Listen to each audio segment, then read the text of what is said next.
اعوذ باللہ من الشیطان الرجیم بسم اللہ الرحمن الرحیم وَكَذَلِكَ جَعَلْنَاكُمْ أُمَّةً وَسَطًا لِتَكُونُوا شُهَدَاءَ عَلَى النَّاسِ وَيَكُونَ الرَّسُولُ عَلَيْكُمْ شَهِيدًا وَمَا جَعَلْنَا الْقِبْلَةَ الَّتِي كُنْتَ عَلَيْهَا إِلَّا لِنَعْلَمَ مَنْ يَتَّبِعُ الرَّسُولَ مِمَّنْ يَنْقَلِبُ عَلَى عَقِبَيْهِ وَإِنْ كَانَتْ لَكَبِيرَةً إِلَّا عَلَى الَّذِينَ هَدَى اللَّهُ وَمَا كَانَ اللَّهُ لِيُضِيعَ إِيمَانَكُمْ إِنَّ اللَّهَ بِالنَّاسِ لَرَءُوفٌ رَحِيمٌ صدق اللہ العظیم۔ امت محمدیہ صلی اللہ علیہ وسلم صاحبها الف الف تحیۃ و سلام کہ اللہ تعالیٰ نے بہت سے فضائل رکھے ہیں۔ جس طرح سے یہ امت جو نبی آخر الزماں جناب محمد الرسول اللہ صلی اللہ علیہ وسلم کی امت ہے، تو اس امت کی تعریف اللہ عز و جل نے قرآن مجید کی دوسری آیت میں کہیں ارشاد فرمائی، کنتم خیر امت اخرجت للناس تأمرون بالمعروف وتنہون عن المنکر، کہ تم بہترین امت ہو، تمہارا مقصد تمہارا مشن یہ ہے کہ تم لوگوں کو نفع رسانی کی طرف، لوگوں کو بھلائی کی طرف بلاتی ہو اور برائی سے روکتی ہو۔ اسی طرح سے پچھلے ماقبل میں جو آیت گزری ہے وہاں پر بھی امت کے بہت سارے فضائل ذکر کیے گئے کہ اس امت کے اندر ایک ایسے نبی گزرے جو اس امت کے جد امجد ہیں، حضرت ابراہیم علیہ السلام، جو کتنے سارے اوصاف اور خوبیوں کے خوگر تھے کہ اللہ تعالیٰ نے ان کو کتنی ساری قربانیوں سے دوچار کیا اور ان قربانیوں کے اندر وہ کامیاب ہوئے اور کامران ہوئے۔ اسی طرح سے اس امت کو اللہ تعالیٰ نے اس کی منشا اور رضا کے مطابق اس کے نبی صلی اللہ علیہ وسلم کی منشا اور ان کی منشا کے مطابق اس کا قبلہ کدھر کیا؟ کعبۃ اللہ کی جانب کیا، بیت المقدس ہے۔ تو اسی طرح سے اس امت کے بہت سے فضائل ہیں۔ اب مزید اور اس امت کے فضائل یہ بیان کیے جا رہے ہیں اس آیت کریمہ کے اندر، اور اسی طرح سے ہم نے تمہار کو اس امت کو امت وسط بنایا ہے۔ وسط کسے کہتے ہیں؟ وسط کے بہت سارے معنی ہیں۔ یہ امت وسط ہے، یہ امت دعوت و تبلیغ کے اہم فریضے کے اوپر فائز ہے، یہ امت محمدیہ ہے، یہ آخری نبی کی آخری امت ہے، اس امت کی بہت ذمہ داریاں ہیں۔ تو اسی طرح سے یہ امت ہے، وسط امت ہے۔ وسط کے معنی لکھیں علماء نے اعتدال کے، معتدل کے، درمیانہ کے۔ وسط کے معنی لکھیں علماء نے کس طرح سے کسی بھی چیز کا اعلیٰ ترین حصہ، کسی بھی چیز کا بنیادی حصہ، کسی بھی چیز کا ایک اچھی چیز کو وسط کے معنی کیے گئے ہیں کہ تم ایسی امت ہو جو امت وسط ہے۔ اور پھر آگے ارشاد فرمایا لِتَكُونُوا شُهَدَاءَ عَلَى النَّاسِ، کہ تم وہ لوگ ہیں جو لوگوں کے اوپر گواہ بنو گے، یعنی کل قیامت کے دن یہ امت کی یہ خوبی بھی ہے، اس امت کی یہ فضیلت ہے کہ یہ سابقین انبیاء کی جو امتیں گزری ہیں، کل قیامت کے دن ان کو لایا جائے گا تو وہ جو امتیں گزری ہیں، جتنے بھی نبی کرم صلی اللہ علیہ وسلم سے پہلے انبیاء گزرے ہیں، ان کی امتیں جو گزری ہیں، تو ان کی امتوں کو یہ بات کہی جائے گی کہ تمہارے نبی نے تم کو دین کی بات پہنچائی تھی، کہ دعوت و تبلیغ کے مشن کے پر فائز تھے، انہوں نے کام کو انجام دیا تھا، تو اللہ کی پناہ الامان والحفیظ، وہ امتیں کیا بولیں گی؟ منکر ہو جائیں گی، وہ انکار کر بیٹھیں گی اپنے نبی کی، اپنے وقت کے نبیوں کی دعوت و تبلیغ کے اوپر وہ امتیں انکار کر بیٹھیں گی۔ پھر حدیث میں آتا ہے، ترمذی شریف کی حدیث ہے کہ اس امت کو لایا جائے گا، اور اس امت، یہ امت ان نبیوں کے فیور میں اور ان امتوں کے جو شریر امت گزری تھی جو اپنے نبیوں کا انکار کر رہے تھے ان کے خلاف میں گواہی دیں گے کہ نہیں، یہ جو امتیں گزری ہیں یہ جھوٹ بول رہی ہیں، ان کے جو نبی آئے تھے انہوں نے اپنی قوم کو دین کی دعوت دی تھی، دعوت و تبلیغ کا کام کیا تھا، ان کو اللہ کی طرف بلایا تھا، ان کو گناہوں سے باز رکھا تھا، ان کو اچھائی کی طرف بلایا تھا، برائی کی طرف روکا تھا۔ کون امت یہ گواہی دے گی؟ امت محمدیہ صلی اللہ علیہ وسلم۔ کل قیامت کے دن اس امت کی یہ فضیلت بھی ہے۔ تو پھر وہ امت کہے گی جو شریر امت گزری ہے، جو اپنے انبیاء کا انکار کر رہی، وہ کہے گی کہ یہ لوگ تو اس وقت موجود نہیں تھے۔ ظاہر سی بات ہے، گواہی کے لیے تو موجود ہونا ضروری ہے۔ تو وہ امت کہے گی کہ یہ امت جو امت محمدیہ ہے، یہ اس وقت تو موجود نہیں تھے، تو کس بنیاد پر یہ گواہی دے رہے ہیں؟ جب یہ موجود نہیں تھے تو گواہی کس بنیاد پہ دے رہے ہیں؟ تو پھر وہ یہ بات کہی جائے گی کہ ہم کو ہمارے صادق اور مصدیق ہم کو ہمارے سچے پیارے نبی صلی اللہ علیہ وسلم نے خبر دی تھی، اور قرآن مجید کی آیتیں ہمارے سامنے پڑھ کے سناتے تھے، اور اس واقعات سے، ان آیتوں سے ہمیں پتہ چلا کہ سابقین انبیاء نے اپنی امتوں کو دین کی دعوت دی ہے۔ تو یہ امت کی فضیلت ہے، اور یہ اس امت محمدیہ صلی اللہ علیہ وسلم کی برتری ہے۔ اور پھر اس کے بعد میں قرآن مجید کی آیت ارشاد فرمائی وَيَكُونُ الرَّسُولُ عَلَيْكُمْ شَهِيدًا، کہ اور مزید اس امت کی فضیلت بتلا دی کہ پھر اس وقت میں نبی صلی اللہ علیہ وسلم بھی کہیں گے کہ یقیناً یہ امت صحیح کہہ رہی ہے کہ ان کو سابقین انبیاء کے واقعات بتلائے گئے، نوح علیہ السلام کے واقعات بتلائے گئے، ابراہیم علیہ السلام کے واقعات بتلائے گئے، اسحاق علیہ السلام کے بارے میں بتلایا گیا، یوسف علیہ السلام کے بارے میں بتلایا گیا، بنیامین علیہ السلام کے بارے میں بتلایا گیا، آدم علیہ السلام سے لے کے عیسیٰ علیہ السلام تک کے پورے انبیاء کے بارے میں بتلایا گیا۔ یہ امت سچ کہہ رہی ہے۔ ایک تو امت گواہی دے گی انبیاء کی، یہ امت کی فضیلت ہے، امت محمدیہ کی خصوصی فضیلت ہے یہ کہ انبیاء کے بارے میں گواہی دی گئی، اور پھر نبی صلی اللہ علیہ وسلم کہیں گے کہ یہ سچ کہہ رہی ہے۔ تو سوچیے آپ، کتنا غور کرنے کا مقام ہے کہ اللہ تعالیٰ نے اس امت کو کتنی بڑی فضیلت دی ہے۔ تو یہاں پر سب سے پہلے لفظ ہے وسط۔ وسط کے معنی اعتدال کے ہیں، اور اس اعتدال کی اس امت کی خوبی یہ بھی ہے کہ یہ امت معتدل ہے، امت معتدل ہے۔ اب اعتدال کا دامن کسی بھی حال میں یہ کھوتی نہیں ہے۔ جس طرح سے یہود کا پیچھے گزر چکا ہے ذکر، عیسائیوں کا ذکر گزر چکا ہے، نصرانیوں کا گزر چکا ہے، یہود نے کیا بے اعتدالی کری ہے؟ اعتدال کی بہت ساری قسمیں ہیں، ان سب کی قسموں کا ہمیں معلوم ہونا چاہیے، خدا نخواستہ ہم بے اعتدالی کا شکار ہو جائیں اور امت کے ان فضائل سے محروم ہو جائیں۔ اعتدال کیا ہے؟ علماء نے اعتدال کی بہت ساری قسمیں لکھی ہیں۔ ایک تو اعتقاد کا بھی اعتدال ہے،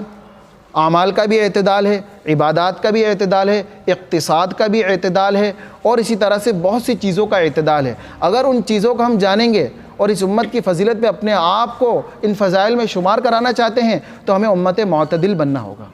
اب دیکھیے، محسوسات سے علماء نے اس کو سمجھایا ہے کہ انسان کا جو جسم، ایک تو انسان کی دو طرح کی غذا ہے، ایک روحانی غذا ہے اور ایک جسمانی غذا ہے۔ روحانی غذا کیا ہے؟ اعمال آخرت۔ یہ جتنے بھی ہم اعمال کر رہے ہیں، نماز ادا کر رہے ہیں، زکوٰۃ دے رہے ہیں، حج کر رہے ہیں، دین کی دعوت کر رہے ہیں، ذکر دین کی دعوت دے رہے ہیں، ذکر کر رہے ہیں، تمام اعمال کیا ہے؟ یہ روحانی غذا ہے کہ یہ کل قیامت کے دن ہمیں آخرت میں کام آئے گی۔ اور ایک انسان کی جسمانی غذا ہے کہ جب وہ غذا اس کو نہیں ملے گی تو اس کا جسم صحیح سالم نہیں رہے گا، تندرست نہیں رہے گا۔ تو علماء نے اس کو محسوسات کے قبیل سے سمجھانے کی کوشش کی ہے کہ دیکھیے، دنیا کے اندر جتنے بھی تمام اطباء ہیں، اول استا آخر، شروع سے لے کے آخر تک آئیں، ان سب کا اتفاق ہے، اور جتنا ان کا علم ہے، جتنے بھی ڈاکٹرز ہیں، اور ان کا جو مرکز توجہ ہے، جو ان کا علم ہے، چاہے وہ ایلوپیتھک کا ہو، ہومیوپیتھک کا ہو، ویدک کا ہو، آیورویدک کا ہو، یہ تمام جتنے بھی امور ہیں اور جتنے بھی ان کی یہ فیلڈ ہیں اور ان کے لائن ہیں اور جس کے اوپر وہ بحث کرتے ہیں، ان سب کا اس بات کے اوپر اتفاق ہے کہ انسان کا جسم اس وقت میں بگڑتا ہے جب وہ بے اعتدالی کا شکار ہوتا ہے۔ سب کا اتفاق ہے، سارے ہی اطباء کا اس بات میں اتفاق ہے کہ جب انسان کا جسم بے اعتدالی کا شکار ہوگا اور بے اعتدال ہوگا تو اس کے جسم میں بگاڑ شروع ہو جائے گا۔ کہ آپ دیکھیے ٹیمپریچر، جس طرح سے حرارت اور برودت ہوتی ہے، ڈاکٹر کے پاس جائیں گے تو وہ آپ کے پلس کو چیک کرے گا، وہ آپ کے ہارٹ بیٹ کو دیکھے گا۔ تو اس طرح سے دیکھیے ان سب چیزوں کے اندر بھی اعتدال کتنا زیادہ ضروری ہے۔ علماء نے اس سے سمجھانے کی کوشش کی ہے کہ اس طرح سے ٹیمپریچر ہے تو ٹیمپریچر کے اندر ایسا نہیں ہے کہ بہت زیادہ ہائی ہو جائے تو اچھا ہے یا بہت زیادہ ڈاؤن ہو جائے تو اچھا ہے، بلکہ اس کے اندر اعتدال قائم ہونا چاہیے۔ اور اگر وہ ٹیمپریچر اعتدال سے تجاوز کر گیا، وہ اپنے حدود کو کراس کر گیا، تو پھر انسان کے جسم میں اثر ہونا شروع ہو جاتا ہے، اس کے جسم میں اثر ظاہر ہونا شروع ہو جاتا ہے۔ علماء نے اس طرح سے اطباء کے ذریعے سے جو انسان کے جسم پہ محنت کرتے ہیں، ڈاکٹر کا موضوع کیا ہوتا ہے؟ جسم ہوتا ہے، تو اس کے ذریعے سمجھانا کی کوشش کی کہ اعتدال ہر زندگی کے لائن میں، زندگی کے موڑ میں، اور ہر ایک عاقل بالغ شخص جو باشعور شخص ہے وہ یہ کہے گا کہ اعتدال سے اگر دور چلے جائے، بے اعتدالی میں چلے جائے تو زندگی کے اندر بگاڑ آنا شروع ہو جاتا ہے۔ اسی طرح سے اگر آپ روحانی کے اوپر بات کریں تو انسان کی روحانی غذا کیا ہے؟ عبادات ہیں، اخلاق ہیں، معاشرت ہے نا، اور اسی طرح سے سماج کے جو امور ہیں وہ ہیں، سیاست مدنیہ ہیں، تدبیر منازل ہیں، یہ سب روحانی انسان کی غذائیں ہیں۔ اور اگر ان غذاؤں کے اندر بھی بے اعتدالی ہونے لگے گی تو انسان کی روحانی بے اعتدالی ہو جائے گی، اور پھر روحانی بے اعتدالی یہ ہوتی ہے کہ انسان کی روحانی موت ہونا شروع ہو جائے گی۔ جس طرح سے جسم خراب ہوگا تو جسمانی پر اثر ہوگا اور جسمانی موت شروع ہو جائے گی، اور وہ بے اعتدالی کے مرض میں مبتلا ہو کر اپنے اعتدال سے ہٹ کر وہ اس کی جسمانی موت شروع ہو جائے گی، اور اگر اس نے دین کے معاملے میں بے اعتدالی شروع کر دی تو پھر اس کی کیا ہوگی؟ روحانی موت شروع ہو جائے گی۔ جیسا کہ حضرت عیسیٰ علیہ السلام کے تعلق سے نبی کریم صلی اللہ علیہ وسلم نے اپنے امت کو اعتدال کی تعلیم دی ہے، لا تطرونی کما اطرت النصارى عیسی ابن مریم۔ اب یہاں پر ایک مثال ہے یہ اعتقاد، کہ اعتقاد میں اعتدال کتنا ضروری ہے، کہ جیسا کہ اللہ رب العالمین کا جو مقام و مرتبہ ہے، آپ کی جو فضیلت ہے اور اللہ کا جو مقام ہے، وہ نبی صلی اللہ علیہ وسلم کا ہرگز نہیں ہے۔ لیکن کیا کرا تھا عیسائیوں نے کہ حضرت عیسیٰ ابن مریم کو کیا کرا؟ اللہ تعالیٰ کا بیٹا قرار دے دیا۔ تو اللہ کے نبی صلی اللہ علیہ وسلم نے فرمایا اپنے بارے میں کہ جس طرح سے عیسیٰ ابن مریم نے دین کے کام میں بے اعتدالی کی، تو تم ایسے اعتقاد میں بے اعتدالی کا شکار مت ہو جانا اور مجھے اتنا زیادہ مت بڑھا دینا جس طرح سے عیسائیوں نے عیسیٰ ابن مریم کو بڑھا دیا گیا تھا۔ تو یہ کس کی مثال ہو گئی؟ ایک تو اعتقاد میں اعتدال کی، اور دوسرا عبادات میں اعتدال، کہ جس طرح سے اللہ تعالیٰ نے اس کو بھی حدیث سے سمجھانے کی کوشش کی گئی۔ قرآن مجید کی جو اصل تشریح وہ حدیث مبارکہ ہے، کہ ایک صحابی رسول جو اپنے گھر والوں کے حقوق کی پامالی کر رہے تھے، جو ان کے بیوی کے حق زوجیت کے اندر ادائیگی نہیں کر رہے تھے، گھر والوں کے جو حقوق ہے ان سے پامالی کر رہے تھے، اور اپنے جسم کے اوپر بھی بہت زیادہ بوجھ ڈال رہے تھے، عبادات میں اتنا زیادہ مستغرق ہو گئے تھے کہ ان کو اپنے جسم کا پتہ نہیں، ان کو اپنے بالوں کا پتہ نہیں، ان کو اپنی صحت کا پتہ نہیں۔ تو اللہ کے نبی صلی اللہ علیہ وسلم نے حدیث مبارکہ کے ذریعے امت کو اعتدال کی تعلیم دی اور ارشاد فرمایا عینک علیک حقا لجسدک علیک حقا، کہ تمہاری آنکھ کا بھی تم پر حق ہے، تمہاری بیوی کا بھی تم پر حق ہے، تمہارے جسم کا بھی تم پر حق ہے۔ اگر تم نے ان کے حق کو ادا نہیں کیا تو تم بے اعتدالی کا شکار ہو جاؤ گے، اور جو تمہاری فضیلت ہے اعتدال امت ہونے کی، تم اس زمرے میں شامل نہیں ہوگے۔ تو یہ کس کا اعتدال ہے؟ عبادات کا اعتدال ہے، کہ ایک شخص جو تہجد پوری رات پڑھ رہا ہے لیکن اس کی فجر کی نماز فوت ہو رہی ہے، ایک شخص جو پوری رات تقاریر کو سن رہا ہے لیکن فجر کی نماز جو فرض ہے اس کو چھوڑ کر وہ ادنا کام کر رہا ہے، تو یہ بے اعتدالی کہلائے گی، اور یہ اس کی روحانی موت کا سبب بن جائے گی۔ کہ ایک شخص بارہا مرتبہ ہم دیکھتے ہیں کہ جس طرح سے اللہ کے نبی علیہ السلام نے فرمایا کہ جب نماز کھڑی ہو جائے تو اس وقت کوئی نماز نہیں ہے، لیکن ہماری بے اعتدالی ہوتی ہے کہ جب نماز کے اندر ہمیں پتہ ہے کہ کم از کم 4 رکعت نماز کے اندر کم سے کم بھی اگر سمجھو تو 5 منٹ تو لگیں گے کہ انسان کو، تو ہم کیا کرنا ہے کہ 2 منٹ لگ رہا ہے، جماعت کھڑی ہونے والی ہے، نظر آ رہا ہے کہ 2 منٹ بچے ہیں، 3 منٹ بچے ہیں، اور اپنی جماعت کے لیے ہم نے نیت باندھ لی اور جماعت ادھر کھڑی ہو گئی۔ تو یہ بھی ایک طرح کی بے اعتدالی ہے کہ ہم کو پتہ ہے کہ مسواک کرنا سنت ہے، اس کے بہت فضائل ہیں، اللہ ہم سب کو اس کے اوپر قائم اور دائم رکھے، لیکن جس وقت امام جماعت کے اندر کھڑا ہو گیا ہے، سورہ فاتحہ شروع کر دی ہے، اس وقت بھی ہم مسواک کو کیا تھامے ہوئے چھوڑ نہیں رہے، یہ بھی ایک طرح کی بے اعتدالی ہے۔ تو اس طرح کی عبادات کے اندر بے اعتدالی اگر کریں گے تو ہم اس زمرے میں شامل نہیں ہوں گے۔ تو اسی طرح سے اخلاق کی بے اعتدالی ہے کہ ایک شخص جیسا کہ مفتی تقی عثمانی صاحب شیخ الاسلام دامت برکاتہم کے تعلق سے ایک واقعہ ذکر کیا گیا کہ ان کے ایک ڈاکٹر تھے،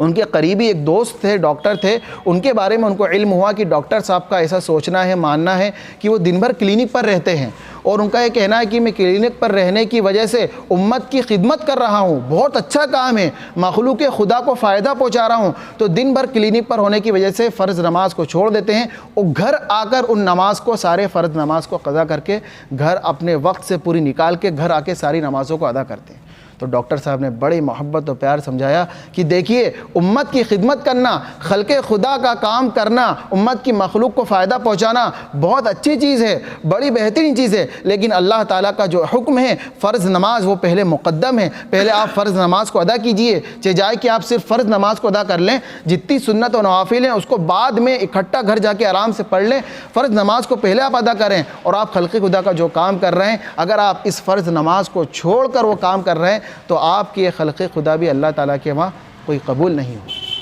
اس کے اوپر بھی اثر پڑے گا، اور آپ جو اپنے گمان میں یہ سوچ رہے ہیں کہ میں اچھا کام کر رہا ہوں تو یہ بے اعتدالی ہو جائے گی کہ اللہ تعالیٰ کا حکم جو فرض نماز پہلے ہے، فرض نماز آ گیا حکم تو صحابہ اکرام کا کیا حال ہوتا تھا، چہرے کا رنگ متغیر ہو جایا کرتا تھا، دنیا کے سارے کام ہوتے ہیں، دنیا کے سارے تقاضے ہوتے ہیں، اس کو بالائے طاق رکھ کے وہ فرض نماز کو مقدم کیا کرتے تھے۔ تو اگر ہم نے اپنے خیال میں دین کو سمجھ لیا اور بے اعتدالی کا شکار ہو گئے اور خلق خدا کو تو فائدہ پہنچا رہے ہیں اور ہمارا نظریہ بنا بنائے اور ہم نے فرض نماز کو چھوڑ دیا تو ہم بڑے اللہ تعالیٰ کے نافرمان اور باغی شمار ہوں گے۔ تو یہ ہے عبادات میں، اور یہ ہے اخلاق میں بے اعتدالی، اور یہ ہے ہمارے اعتقاد میں بے اعتدالی۔ تو اس امت کی اللہ تعالیٰ نے فضیلت یہ بتلائی ہے کہ یہ امت تو وہ امت ہے جو امت وسط ہے، جو درمیانی امت ہے۔ اس امت کی فضیلت یہ بتلائی گئی ہے کہ معتدل امت ہے، ہر کام میں دین کے اعتدال کے دامن کو تھامے رہتی ہے، کبھی بھی اعتدال کے دامن کو چھوڑتی نہیں ہے اور بے اعتدالی کا شکار نہیں ہوتی ہے۔